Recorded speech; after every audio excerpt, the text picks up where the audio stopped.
मध्य प्रदेश विधानसभा का 4 दिनों तक चलने वाला मानसून सत्र 2 दिनों में समाप्त हो गया। पहले दिन दिवंगत विधायकों को श्रद्धांजलि दी गई तो दूसरे दिन सदन शुरू होते ही जमकर हंगामा हुआ। सरकार ने जैसे तैसे अनुपूरक बजट और 2 संशोधन विधेयक को पास कराया। हंगामा शांत होता नहीं देख विधानसभा अध्यक्ष ने सदन को अनिश्चितकाल के लिए स्थगित कर दिया। जिसको लेकर कांग्रेस ने सड़क पर लड़ाई लड़ने का ऐलान किया है। देखिए रिपोर्ट। मध्य प्रदेश के इतिहास में सबसे छोटा विधानसभा का सत्र इस बार का मानसून सत्र रहा, जो सिर्फ 4 घंटे चला। आदिवासी, ओबीसी और दलितों का मुद्दा उठाकर कांग्रेस ने सदन में जमकर हंगामा किया। हंगामे के बीच सरकार ने अनुपूरक बजट और 2 संशोधन विधेयक पास करा लिए हैं। वर्ष 2021-22 के लिए 4,587 करोड़ का प्रथम अनुपूरक बजट पास कराया है। सरकार ने अवैध कॉलोनी को वैध करने का विधेयक पास कराया है। जहरीली शराब से मौत पर फांसी की सजा वाले विधेयक पास कराया है। विधेयक के पास होने के बाद अब राज्यपाल की मंजूरी के लिए भेजा जाएगा।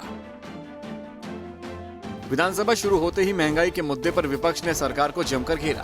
प्रश्नकाल के दौरान पेट्रोल डीजल के दामों को लेकर पूछे गए सवालों पर चर्चा के दौरान नेता प्रतिपक्ष कमलनाथ ने यह मुद्दा उठाया है।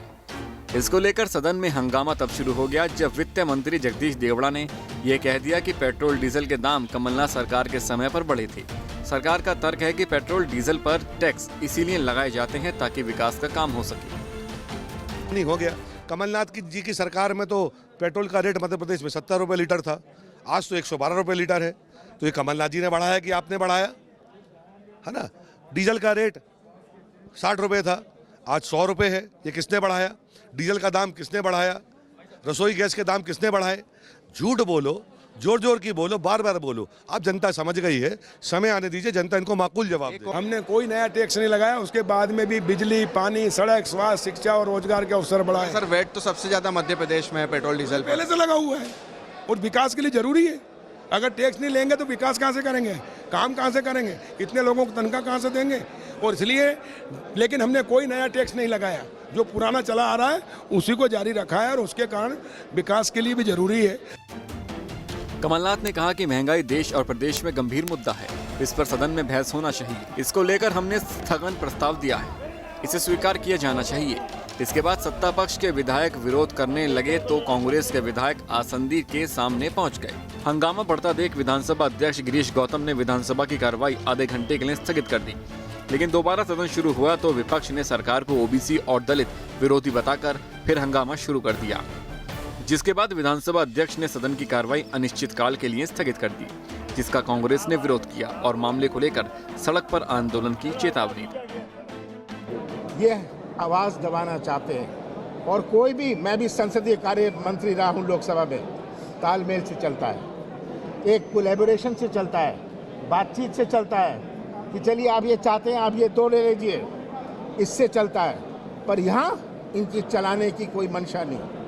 इस प्रकार हमारा जो स्थगित किया है आज पूरा सेशन, ये 3 घंटे का सेशन, 3 घंटे का जो सेशन रहा, ये मैं समझता हूँ अपने इतिहास में पहली दफा रहा है। जब हम हर विषय पर चर्चा को तैयार हैं, चीख चीख कर कह रहे हैं, एक भी जनहित के मुद्दे पर यह चर्चा नहीं करना चाहते। प्रदेश के अंदर बाढ़ की विभीषिका है, चर्चा की मांग नहीं करी।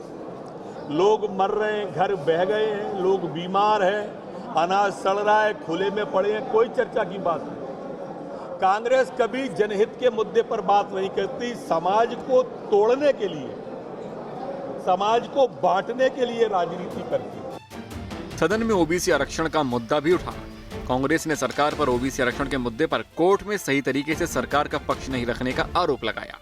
जब 55% हमारे प्रदेश की जनसंख्या पिछड़े वर्ग की है, आज इसको ना पास करके जो हमने किया था, हमने इसको लागू किया था, ये कोर्ट में गए, कोर्ट में गलत इन्होंने बयान दिया, कोर्ट में गलत बात कही और आज ये अटका हुआ है। 19 तारीख को इस अत्यंत महत्वपूर्ण मामले में कम से कम एडवोकेट जनरल को तो खड़ा करते, देश के प्रख्यात वकीलों को लाते, स्टे ना मिले, आरक्षण लागू हो जाए, इसकी कोशिश करते। लेकिन इनका एडवोकेट जनरल तक खड़ा नहीं हुआ, आसानी से स्टे होने दिया। क्योंकि ये लाए इसलिए थे कि स्टे होना है। विधानसभा में बाढ़ से तबाही का मुद्दा भी उठा। कांग्रेस विधायक बाबूलाल जंडेल ने अर्धनग्न होकर बाढ़ से लोगों को हो रही परेशानी का मुद्दा उठाया। उन्होंने कहा कि मेरे क्षेत्र में लोगों के पास कपड़े नहीं हैं, लोग नग्न हैं, इसीलिए मैं भी नग्न होकर प्रदर्शन कर रहा हूं। आज हंगामा हुआ और बाढ़ पे चर्चा 2 मिनट के लिए होना चाहिए, पर बाढ़ पे चर्चा नहीं की। और इतनी आपदा में ये मैंने ध्यान आकर्षण लगाया और विधायक जी तो कांग्रेस विधायक तो हंगामा करते रहे, ओबीसी बाढ़ पे चर्चा ही नहीं की। कांग्रेस विधायक मैं क्षेत्र का प्रतिनिधि हूँ, मुझे बोलने के लिए मैंने दिया और 1 से 39 की कार्रवाई में मुझे 5 मिनट का टाइम दिया जाता था, तो दूध का दूध, पानी का पानी में कर देता। कुल मिलाकर मध्य प्रदेश विधानसभा के इतिहास में ये सबसे छोटा सत्र रहा। कहने को सत्र 2 दिन तक चला, लेकिन सत्र में कुल मिलाकर 4 घंटे कामकाज के रहे। इन 4 घंटों में ही सरकार 2 संशोधन विधेयक के साथ अनुपूरक बजट पास करने में कामयाब रही। भोपाल से दीप्ति चौरसिया के साथ Shivam Gupta, team news state.